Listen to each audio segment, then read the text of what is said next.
Hi, everyone. Good morning. Thanks so much for joining today.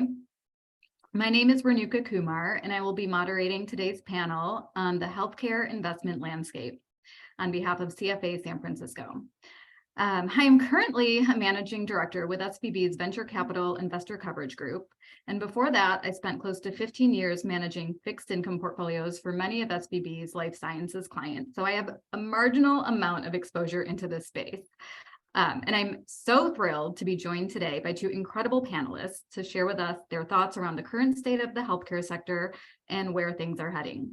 There's been so much interest in hearing more about this space, and I think it's one of the bright spots in today's world, just given all of the innovation and the opportunity and really just the improvement to each of our lives. So first off, thank you so much, Jennifer and Caroline, for being here today. I'll kick us off with a quick intro, and then would love for you both to speak just a little bit more on your background and your focus areas. So Jennifer is the managing partner for life science and healthcare at SVB Capital. Jennifer developed the bank's first life science direct investment fund for institutional limited partners. Jennifer has more than 20 years of experience in the venture and startup market segments, including leading several business divisions in her decade at Silicon Valley Bank. Caroline is a managing director with ICR Westwicke. She's held multiple positions working with both public and private companies, covering medical devices, tools, and diagnostics.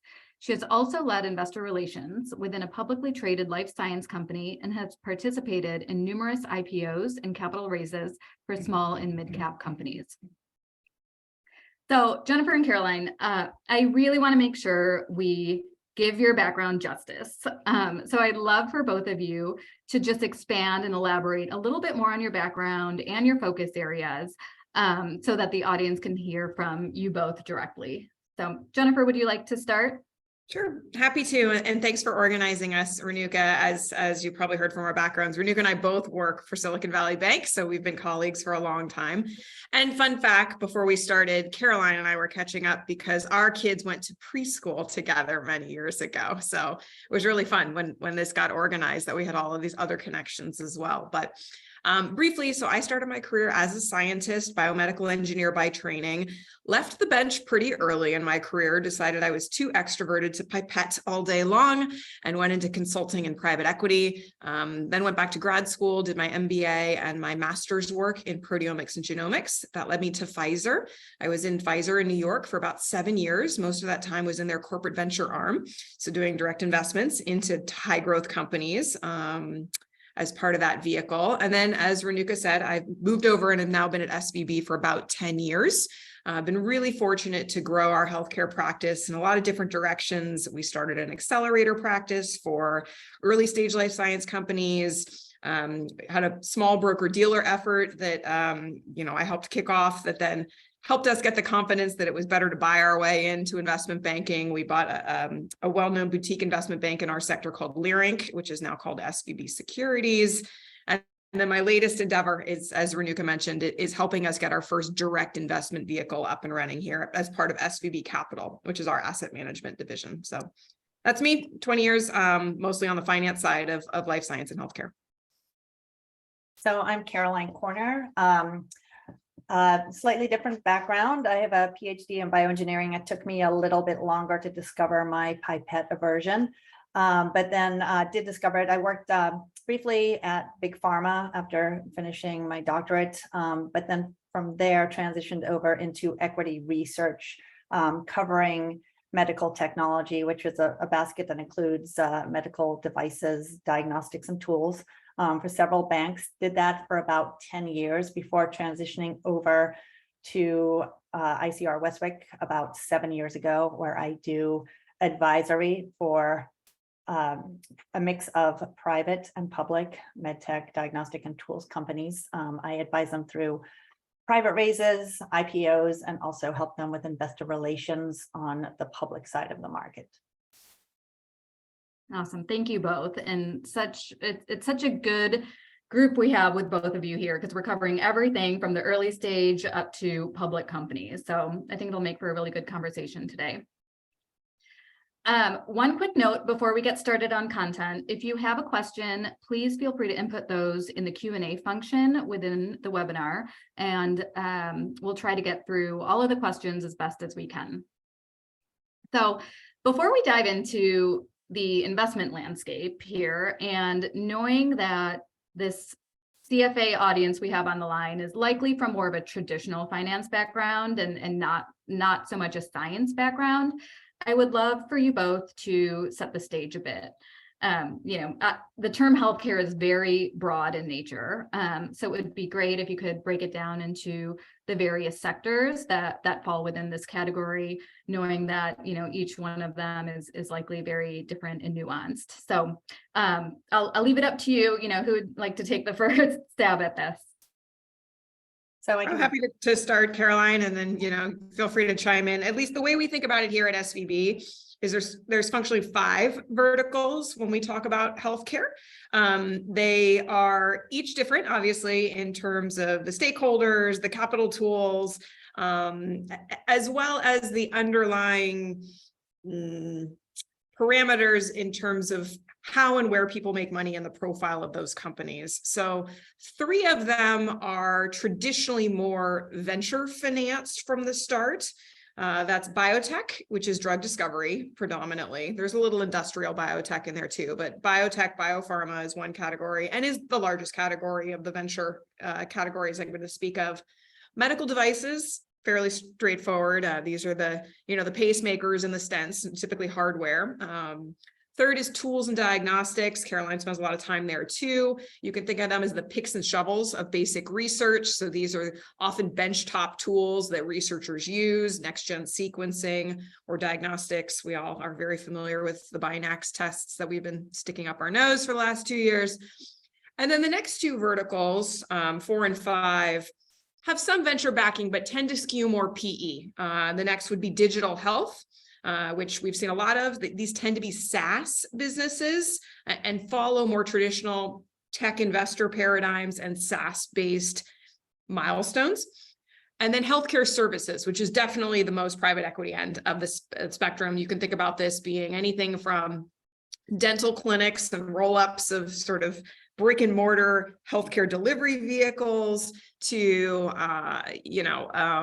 electronic health records or things that facilitate payments. That would all be in the healthcare services bucket. So at least at SVB, we functionally think about them as 5 big buckets, and then there's nuances within each of those.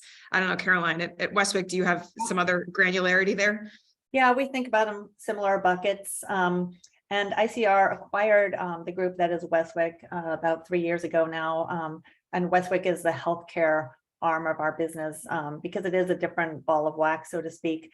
I agree that those are the main buckets. I work mostly within med tech, which is an umbrella for devices, tools, and diagnostics, but also that bucket bleeds over into healthcare IT. And I think across all of the buckets, there is some gray areas between the buckets. For example, in medical devices, we have robotics, which obviously bleeds over into IT. Same with diagnostics. As we become more and more consumer facing, there becomes some apps and things like that are rolled in. Telemed is another thing that kind of bridges between some of these different buckets as well. But that's a pretty good overview, I think. Great, thank you. And, keeping with that theme, especially, telemed, healthcare services, there's clearly been just a massive amount of growth and change in the healthcare space over the past couple of years, largely driven by the pandemic, at least, from my lens, and shifting consumer behaviors and norms, which I think, we all have seen. For example, and you both can hold me accountable to this, I believe we saw 45 billion just in VC funding alone over the past couple of years. So now that we're finally in post-pandemic, if I can say that, because everybody seems to be, ill with something these days. But, now that we're post-pandemic, how are some of these norms evolving, and how does this new normal impact the various sectors that you listed out in this space? basically what's here to stay, and how are companies and sectors kind of keeping up with the new behaviors? So I can jump in there. The new normal in my world, whether the pandemic is gone or not is up for debate. I think we'll see it rear its head a few times more, but we're seeing continued staffing shortages across the board, which impacts everything from clinical trial enrollments to just patients getting procedures done. So what I'm seeing within my universe is companies that are able to address some of the challenges in the new normal, such as making things easier for hospitals to execute procedures with fewer staff members involved, for example. Things like that are companies that are tending to do better in the new normal.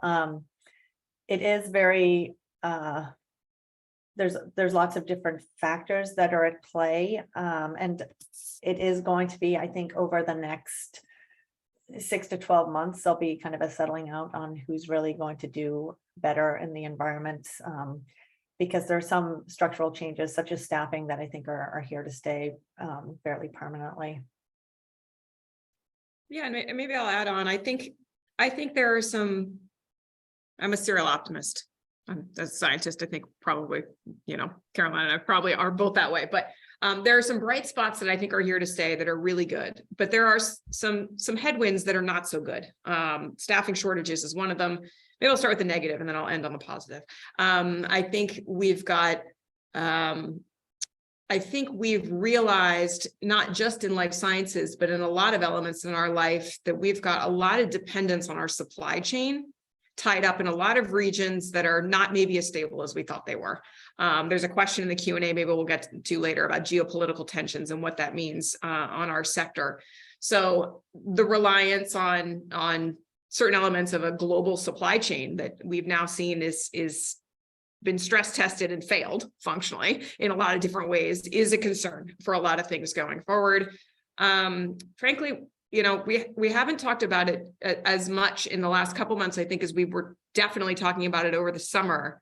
But there's a lot of regulation and political change in this country, Roe v. Wade being one, that has some broader implications about how do we decide what personal liberties individuals have making decisions. And if they vary state by state, that makes it very difficult for Caroline and I to work with companies that are trying already to navigate something that is immensely complex, but to know that they may have fragmented markets they need to think about, and how they plan for that is incredibly complicated. So we've got sort of that as a backdrop. So let's maybe switch to some positives. Humans appear to be, especially in areas where testing was required, more accepting of this concept of testing at home. And that may open up the door for other types of testing at home. People also very quickly adopted some remote care technologies that they might have not been as excited to use had they not had another choice. You think about things like behavioral health. We have a massive shortage in mental health care professionals in this country. And the fact that some of that type of service can be provided in a digital format may create some opportunities to lessen the burden on the system, for example. We also now have, a lively debate about whether we trust doctors and scientists, certainly in this country. And that terrifies me too, because when you used to do studies about, where do people put their trust? Their doctor used to be sort of like one of the highest people on that list. And I think a lot of that's changed. And so we've got supply chain issues, staffing issues, public trust issues on the downside, but then this amazing sort of global effort that came together to adopt new ways of treating our own health and being open to receiving care that I think are really here to stay. So a lot of things going on in our ecosystem at the same time. And Yeah, one that thing makes a lot of, oh, go ahead. one thing that's been positive as well, in terms of allowing some of these technologies to move forward is, the recent elections. It seems like the way things are split now, we won't see any sweeping changes being made one way or the other politically. I do certainly agree that, trust in doctors is to me strangely at a low right now. And, we're going to have to continue to claw our way back out of that. But, there is certainly lots of opportunity for innovations to solve some of these problems ahead. Yeah, that's great. And it makes a lot of sense. I mean, when you see friction, that's when there's opportunity for people to step in and innovate and see progress out of that. So I wanted to pull on the macro thread that you guys both mentioned a bit. We all know it's been a challenging time in the markets this year, both public and private. How has the macro market volatility and factors like inflation and higher interest rates impacted the healthcare sectors? I mean, I tend to hear that this sector can be somewhat insulated, but would love to hear your thoughts on that. And if you can both speak to what you're seeing from both, public market valuations and then also like private market multiples out there. Well, I can jump in and be a negative Nancy to start, and maybe Jennifer can cheer us up after I go. But certainly the generalists seem to have left most of the investment opportunities in the healthcare arenas where I play. It's the macro environment is in a rough shape right now. Valuations are low. 3-year stock prices, the high points tend to be, a 2019 kind of date. And beyond that, we've seen like a slow erosion of all the comps groups. Now we are seeing some M&A activity start to pick up on the public side. We've seen some big deals get done, or at least a couple of them. If you look at it, there's about 180 billion of cash on the balance sheets of the large medical device acquirers right now. They're going to have to deploy it somewhere, but right now we're still waiting for those buyers and sellers to kind of agree on where the valuations meet. And that's really where we are right now. It's a pretty uncertain environment for that reason. I do think we're getting there. We have seen a couple of deals get done on the public side. We've seen several get done a lot get done on the private side. But it just is taking some time for the targets to accept their valuation when, if you look back 3 years ago, they would have had a completely different and much higher opinion of where their valuation was. Yeah, I couldn't agree more. We're still in a period of price discovery. We probably still have a few quarters to go before companies are forced to accept the new normal of where valuations have been reset. But there's a lot of hiding going on. I spend most of my time in the private side, though we look at public comps. Caroline is definitely better positioned to talk about sort of what's going on right now in the public markets. I mean, we are seeing some converts, we're seeing some other things in the public markets. And that trickles down to the private markets, but a lot of the private companies shored up cash at the beginning of the year and sort of sensing what was coming. And so if you're hiding behind 12, 18, 24 months of cash, you get to hold out a little longer. You don't have to take these M&A offers if they, you still are praying for a miracle that something's going to change. But to your point, Renuka, this sector does tend to be a little bit less volatile than tech for a couple of reasons. One, obviously the inelastic demand of healthcare innovation is unique. Like, we don't need to buy another piece of software for our phones, but if you need a kidney transplant, you're not going to postpone having surgery because inflation has changed, right? These are largely not decisions that are at the whim of sort of the macro from a short-term economic sense, inflation, things like that. And it does have some decision making on the margins for big pharma and things as they do their planning, how many pipeline programs are going to bring forward this year. But by and large, I don't think science stops. You have to remember that most science, when it gets started, is looking at a 10 to 15-year journey. And so you're not timing it based on where the cycle is today, nor are you timing it based on which political party is in office, because you are going to be developing your technology probably through 2 or 3 administrations. And most people are just not trying to game the system that way.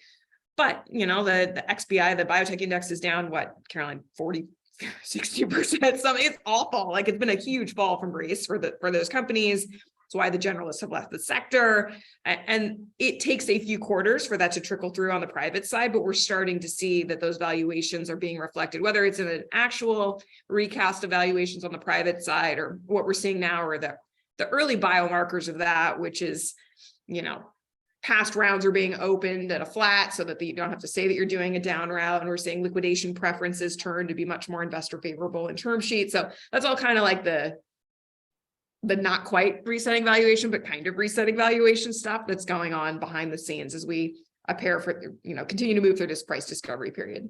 Yeah, and I think, people are being very conscious of their cash levels through this discovery period, right? What I am seeing with some of my clients and from some of my conversations with regard to R&D and cash deployment related to that is clinical trials that would have been performed at the same time are now being done sequentially. Yeah. Just really extending the timeline around their innovation. Some earlier stage assets that would result in revenues further down the road are being shelved for some assets that might have a ROI that materializes sooner. So we are seeing a bit of that, but I do see overall innovation is continuing. It's just, management teams are having to be very thoughtful about what they spend on in this environment. Mm-hmm. Yeah. So hunkering down and kind of like just trying to wait it out, I guess, for a lot of these companies. What do you think, from a valuation standpoint, do you think we've hit bottom yet? Does this come sometime next year when companies have to go out and raise? I don't know about the public markets. That may be actually fairly well priced at this point. Caroline, maybe you can talk to the publics, and then we can switch over and talk about privates. Privates are not settled yet. Yeah, we're not quite settled. I mean, we saw 2 decent size acquisitions happen that were done at the price that those stocks were trading at 3 years ago. That's kind of a signal that we're at the bottom. I think a few more deals getting done would signal a bottom. But, I wouldn't place a bet that we're there yet. Do I think we've got another, 25% to go down from here? No, but, I think it would be tough for me to say we have hit the bottom. With my clients for fundraising, I'm certainly not telling them that they should do anything in the current market unless they have to. So, if we, look at broader market and, IPOs, well, we've had a few follow-ons get done this past year. The IPO market is dead. I mean, if you look at the class of 21, right, the fall of 21 was when the last, in my sector anyway, the last ones eked out. They performed horribly, and who wants to be the first one back in that pool, right? Even if you have a strong company with a good balance sheet, why be the first one in? So yeah, I'm just firmly in the wait and see mode to the extent we can be. Yeah, that's interesting from the public market standpoint, especially coming off of, I think it was like a record year in 2021. It is very apparent how quiet the window has been lately. I'm interested to hear more from you, Caroline, in terms of how you are advising those companies that are ready to go public, and what other sort of exit options. Jennifer, maybe you can speak to that point. Like what else is available? It's M&As, reverse mergers. Like, what are we seeing? So I am advising my companies to be ready. So, conversations with the banks, I think probably mid-23, we'll see a couple go out. So I'm advising my clients, be ready for an opportunity in mid-23, but hopefully have cash. That will mean that you don't have to go until early 24.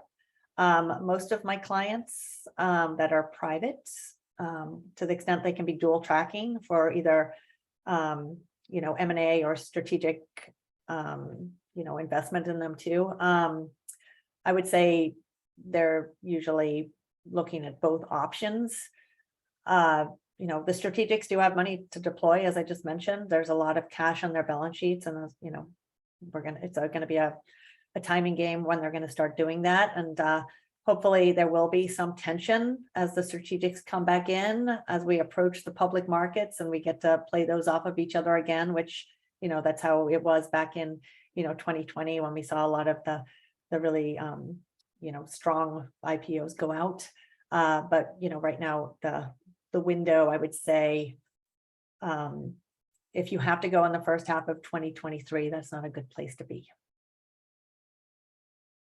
Yeah, and Renuka, to your point, there are a lot of other options for capital. On the public side, you see some specific tools, but I'll talk about some of the private tools that we're seeing. Venture debt is, as you know, obviously Renuka and I work at a bank that is well known for providing a lot of leverage to high growth companies that are cash burning. And it has been an incredibly busy time for the lenders. So shoring up balance sheets with various forms of leverage has become very popular for boards and management teams to at least explore. And then obviously many of them are pulling the trigger on that.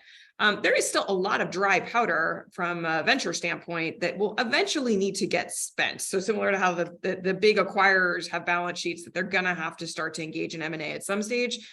All of the fundraising that occurred in 2019, 2020, 2021, and even through 2022, that's 5-year money, right? Typically, from the time it's raised to the time that you spend it all, and you can't wait on the sidelines forever. And so that money will find a home at what valuation, as we said with the settlement, we'll get there, but that money will inevitably flow into some of these private companies. And then I think I would expect, like we saw in the 2008 timeframe, and even if you go back as far as 2001, we saw less of it in healthcare because healthcare wasn't as mature of an industry then. But I would expect that we will see reverse mergers, certainly royalties and synthetic royalties, JVs, staged buyouts, all these things that no one needed to do in the last 3 to 4 years because there was so much access to equity capital. That's when these tools start to come back into favor. So they're there for a reason. They can be great ways to bridge valuation disconnects. And I would fully expect for people to start utilizing them when they have to. I think to Caroline's point, a lot of these companies are not backed into a corner yet. They can wait another couple of quarters, but eventually they're gonna have to do something.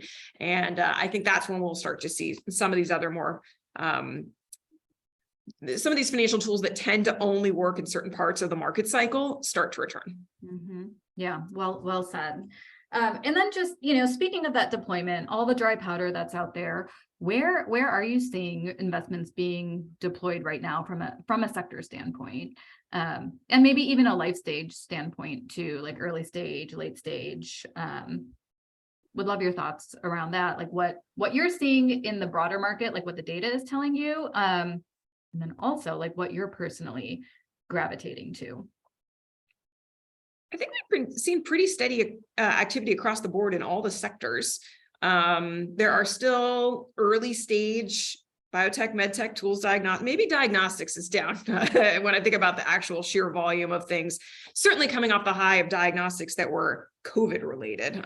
We had too many clever ideas for how to diagnose COVID, frankly. So that has seen a huge drop off. Digital health has seen some of a drop off, but I think it's more just because of the massive upswing we saw over the last couple of years. So again, you're sort of talking about the law of large numbers. That started from a very small base. It grew very, very fast. And now it's kind of coming down to more of a rational growth rate. Biotech is kind of always steady as she goes. MedTech has gone up and down. So again, the innovation is really driven to continue based on the pace of scientific discovery. And the pace of scientific discovery has never been faster.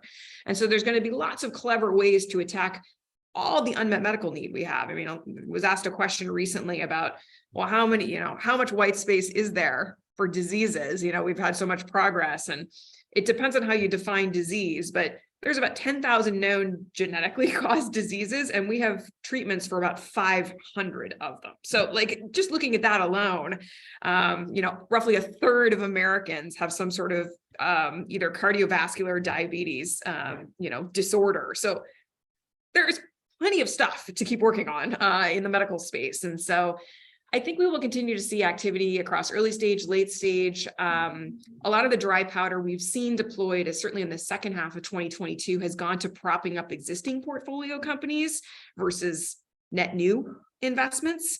So that's been a little bit of a shift as VCs have really hunkered down on doing that triage with their own portfolio and shoring up cash for their winners. But we are seeing there, just in the last couple of weeks, there have been some pretty great Series A's announced after a little bit of a lull. So yeah, I would say that, activity is certainly still on the private side, still percolating across almost all of the sectors.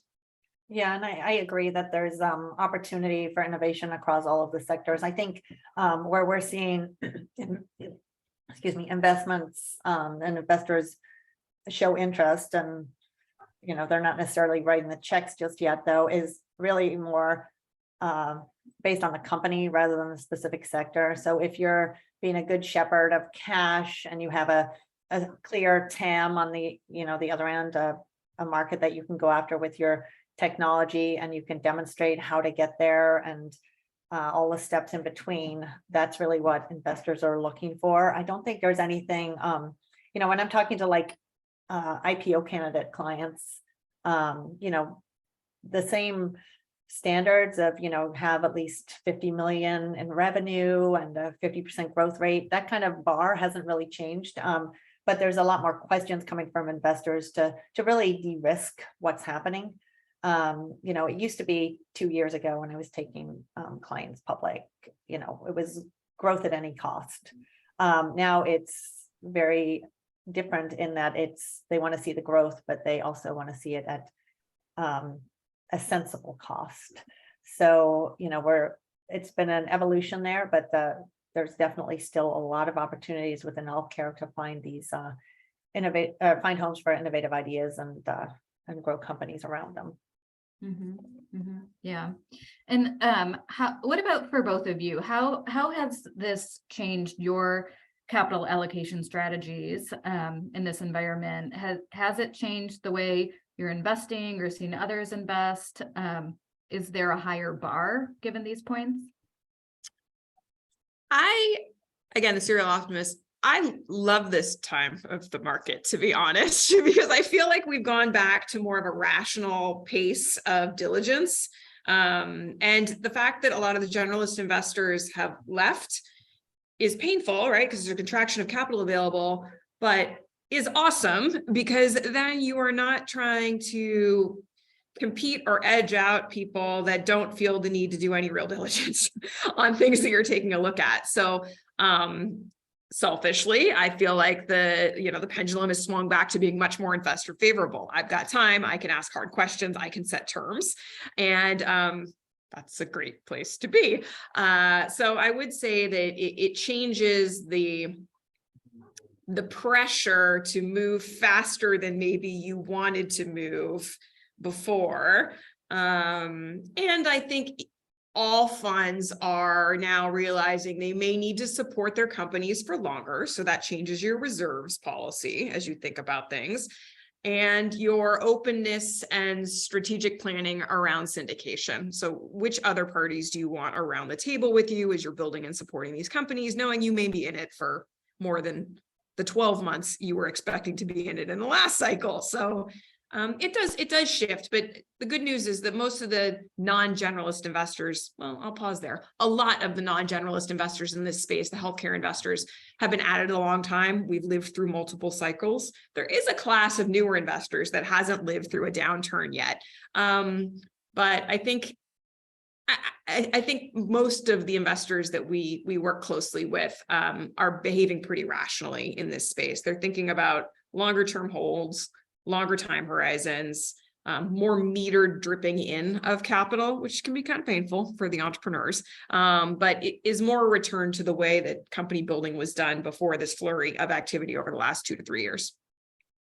Yeah, I agree. And my public clients, the investors we have that are our long-term holders tend to be, just staying the course. Other than when stock prices get too low that they have to exit just based on, their particular fund, which is devastating for those companies. So in those cases, we are looking to try to drum up kind of the retail or high net worth individual investors to try to get some liquidity back in the stocks and get some interest from generalists. So I am, with my clients and how they're preparing their materials that are investor facing, we are trying to still make sure that that generalist investor, should they ever reappear, understands the story as well. But most of our investor calls right now are with the more sophisticated healthcare investors, to Jennifer's point. Mm-hmm. And one of the questions that I had planned to ask you both is if these lower valuations and meaningful innovations are attracting new investors into the space, which that has already been answered, and that's not the case yet. When do you think that will be the case? What are the catalysts that, these investors are looking for? What are the catalysts they're looking for? Maybe the cynic in me comes out a little bit here. I don't think lower valuations attract generalists. I actually think high valuations and a high flurry of exit activity attracts generalists, which is counterintuitive to when you make money in a cycle. But I think high sell low. Yes, I think the generalists show up and flood the market when you're sort of rising that peak. And then as soon as the waters get choppy, they leave, which is what's just happened. It was more than choppy waters, right? We had I don't know what the analogy is, but like a hurricane or something, tsunami, and they all left.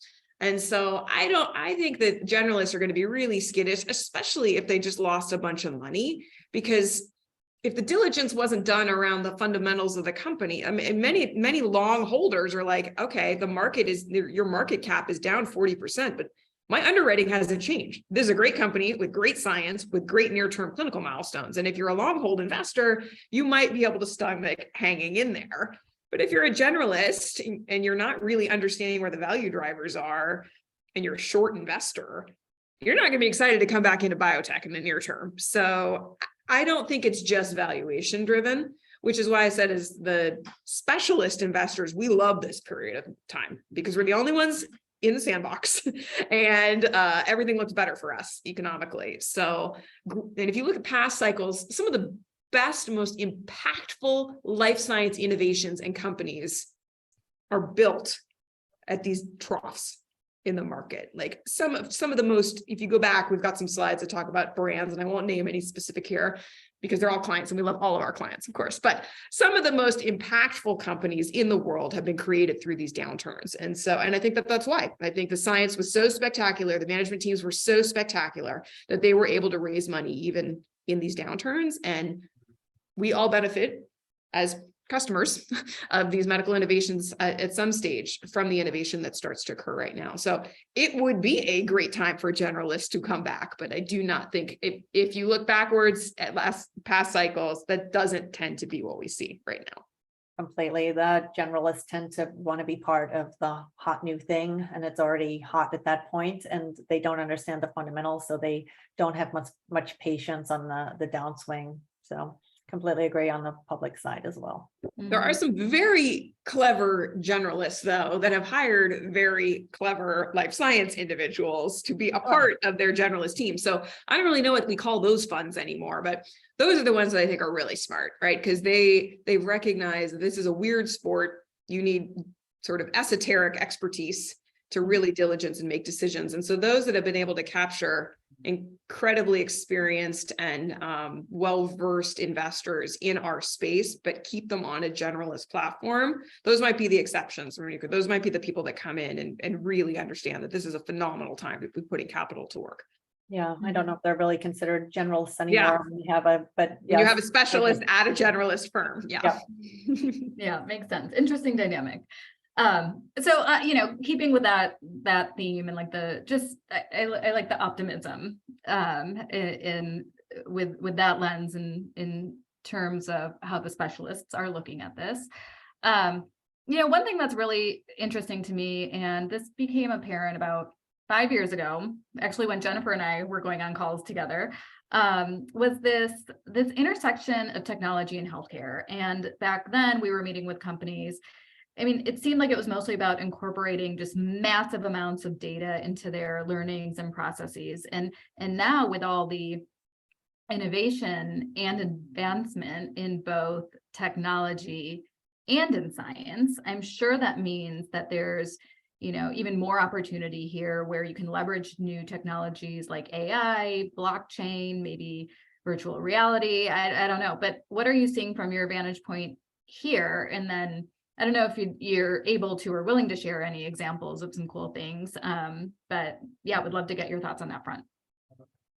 Sure. Yeah. So we're Go ahead, seeing Caroline. innovation across everything. I mean, we've got telemedicine where you're connecting diagnostics to the patient getting the result at home, and also being able to speak to a doctor and get a prescription delivered through DoorDash, right? On the device side of things, we've got robotic surgeries, all kinds of things. We've got ways for hospitals to use AI to determine who should be getting what procedures. Takes a lot of the human element out of things and hopefully results in better outcomes. I mean, at the end of the day, all of these innovations are designed to get better outcomes for patients and consumers. And I think we are starting to see that. I think consumers themselves have really have higher expectations now about how integrated everything is and how everything is backed by data. So I think, you know, we're in a pretty exciting time. I mean, if I look at any of my clients, and, you know, I'm not going to mention any specifics either, but like all of them are really fueling innovation right now and really, you know, bringing new things to the table. So I do think it's a really interesting time, and a lot of things are kind of converging right now. Yeah, convergence is a great word. I think that we've got the traditional healthcare companies that have always been analog. And frankly, I don't know that you can afford to be an analog company in science anymore. So you have to embrace these digital technologies, at least at some level. And that's for the very traditional life science companies. Then you've got tech companies that have decided that they're going to tackle life sciences. And I think the jury's still out on whether they're going to be able to do that. So like the Googles and the Amazons and the other, they're like, healthcare's messed up. We're really clever people. We'll solve it. So far, they've come in and realized that it's really messed up for a reason. It's really complicated. And then there's this amazing cohort in the middle, which I think is what you're talking about, Renuka, which is companies that are, to Caroline's word, convergence, they're really tech companies that are applying, you know, healthcare solutions. And when that trend, and we're not just talking about digital health companies, but we're talking about tools and med tech and even, you know, digital therapeutics, a la pair and things like that. These companies were built to tackle healthcare using tech tools. And even if you go back, I'd say 10 years, but even 5 years ago, there were very few investors that were good at understanding both parts. You had life science investors and you had tech investors, and they very rarely syndicated together. We could have a whole nother panel about why they didn't syndicate together. That's still mostly true. But now you have this group of incredibly brilliant investors that are tech bio investors. They're not a ton of them, but there are some exceptional firms and some exceptional individuals that understand both equally.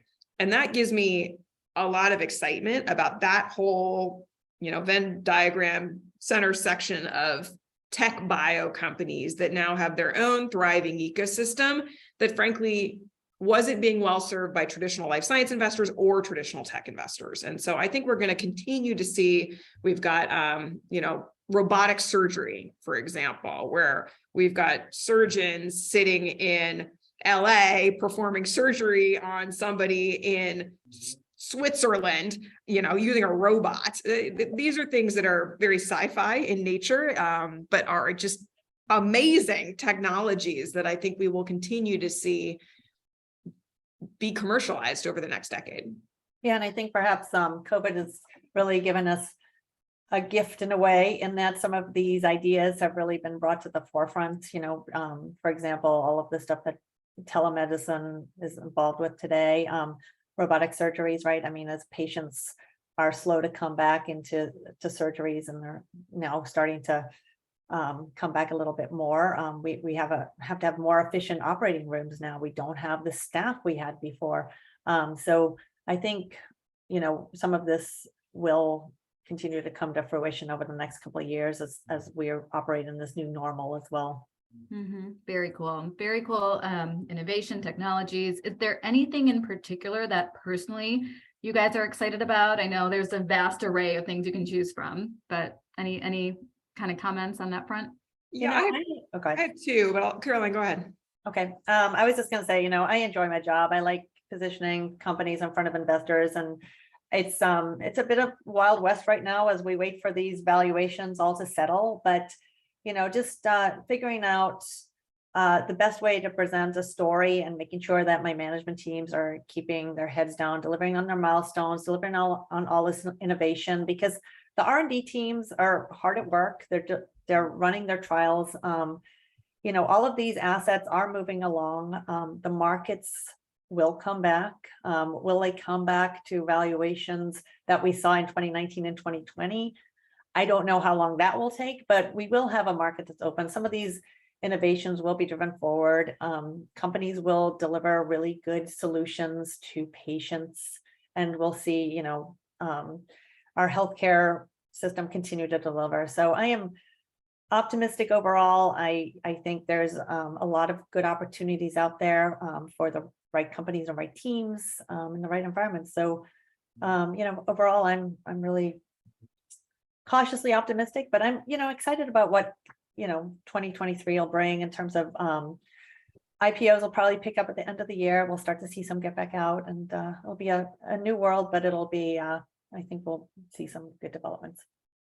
Yep, I agree. I think this is a fascinating and rewarding time to be in the world of healthcare, just because the pace of innovation is so much faster, that we will start to tackle diseases that, frankly, for the last 30, 40, 50 years, we've had very little innovation. So one of the areas I'm incredibly excited to see innovation come to is neuroscience. I think, we're on the precipice of starting to biologically understand many neurological conditions in a way that we just haven't. And a lot of that's enabled by those tools that you talked about, AI and other things. But, diseases like Parkinson's and Alzheimer's, where we fundamentally still don't really know what's going on. I think we are going to start to elucidate some much clearer understanding of either subtypes of disease or biologically what's going on. And that gives us the opportunity then to come up with therapies and ways to make people's lives more manageable with some of these chronic diseases. So that would be one area where I think you go backwards 20 years for cancer. I think we're now at that point with some of these big neurological conditions. So I'm really excited over the next decade for CNS. And then the second area, which I'm really passionate about for a number of reasons, is women's health. I think it's been vastly underinvested.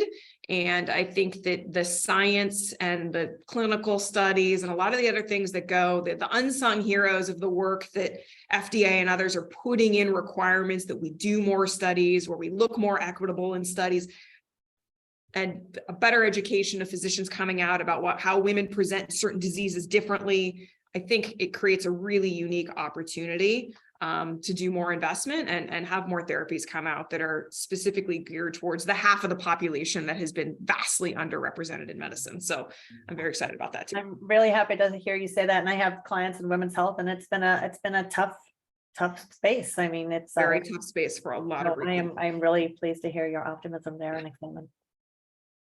Amazing. Thank you. Thank you both for sharing that. We're almost out of time. I have just one more question for you both. And that would be, with all the change and opportunity that we talked about today, what would be your advice to a financial professional looking to get into this space? What are the types of jobs or careers available in healthcare from the financial background? So in my space, so investment banking is where I started. I still see job listings for research associates. They come across my desk for people looking to get into equity research. It is a space that has contracted on the sell side, but the buy side, the funds, there's continues to be openings there as some of these funds and generalist funds look for specialists and things like that. There's always openings that crop up. And like my company, the advisory companies, they're always looking for talent as well. And then within my clients, finance positions and corp dev positions, biz dev positions, as these companies grow, they always have to add to those slates of professionals too. So while the hiring environment isn't great right now, I mean, a lot of companies are having rifts across healthcare. I think that's safe to say. I think as things pick up again, it will improve. Yep, I think you name them. Good companies are always looking for CFOs and FP&A people. They're experienced, and the industry experience is maybe a little less relevant. And then you can learn the nuances of the sector by taking, your skills and your experience from being a seasoned professional in the finance arena into some of those companies.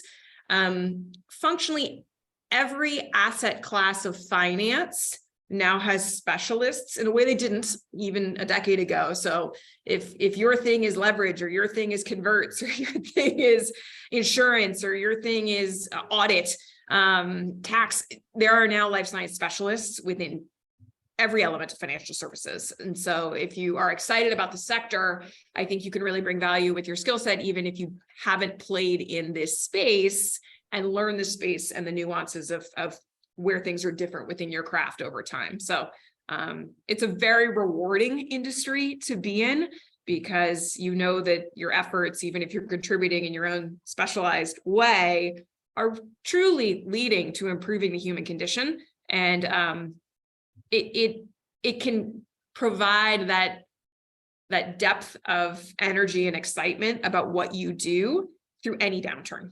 because that the work you are doing matters so much to the people that will ultimately benefit from these technologies. So that's my public service announcement, that everybody should be focused on the life sciences industry. And I would just add network, because scientists and number crunchers are very similar in that we often fail to do that. Some of our more traditional paths type of entrance. So just get out there, talk to people, see what people are doing. And that's often how positions materialize. Thank you both. Really good advice. Super helpful. I love the purpose behind it. That's ultimately, I think that's what most of us want in a career, a long-term career.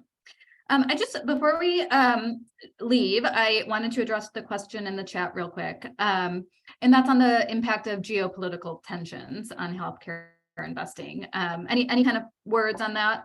Yeah, I would just quickly jump in here. I mean, on the public side, many times I've had, companies release news into a day where something's happened in Ukraine and the whole stock market trades down. That kind of issue, I think, is going to be around for the foreseeable future. So on the public side, the macro trends are really pounding any, company specific stock movements a lot of the time. So I think, we just have to be patient until some of this geopolitical noise kind of settles. And then, supply chain too, of course, is going to be continuing to be an issue. I mean, we saw things like contrast shortages affect my space in the last year. It happens, and these are bumps in the road, but ultimately we just have to stay the course. Yeah, I think Caroline mentioned most of the big ticket items. Great. Well, thank you, Jennifer, Caroline. We immensely appreciate your time, your thoughts, your perspectives that you shared with us today. I can tell it's truly, authentic, and you guys are rock stars in your field, and we're just very appreciative for you sharing that with us today. So on behalf of the CFA Society, thank you again. Thank you for having me. hosting. Bye. Bye-bye.